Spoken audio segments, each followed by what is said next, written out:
তরুণরা কোনো দাবি নিয়ে রাজপথে নামতে আসেনি, তরুণরা দেশের দায়িত্ব নিতে এসেছে বলে মন্তব্য করেছেন জাতীয় নাগরিক পার্টির আহ্বায়ক নাহিদ ইসলাম। দেশ গড়তে জুলাই পদযাত্রা কর্মসূচির অংশ হিসেবে নেত্রকোনা শহরের কালেক্টরেট মাঠে পথসভায় এসব কথা বলেন তিনি।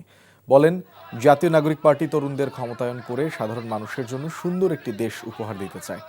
এর আগে শহরের কালেক্টরেট মাঠ থেকে জুলাই পদযাত্রা শুরু হয়ে শহরের গুরুত্বপূর্ণ সড়ক প্রদক্ষিণ করে একই স্থানে এসে পথসভা করে এনসিপি।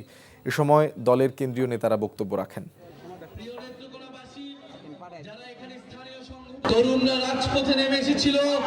তরুণদের উদ্দেশ্যে আমাদের এই জাতীয় নাগরিক পার্টি গঠিত হয়েছে, তরুণদেরকে ক্ষমতায়িত করে বাংলাদেশের সকল শ্রেণীর সকল বয়সের মানুষের জন্য একটি সুন্দর বাংলাদেশ উপহার দেওয়ার জন্য।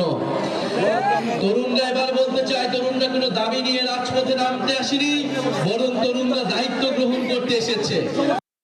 বান্ডেল থাকলে প্রতি সেনমানিতে টাকা বাঁচবে। বিকাশ সেনমানি বান্ডিল কিনে জিতুন প্রতি লেনদেনে।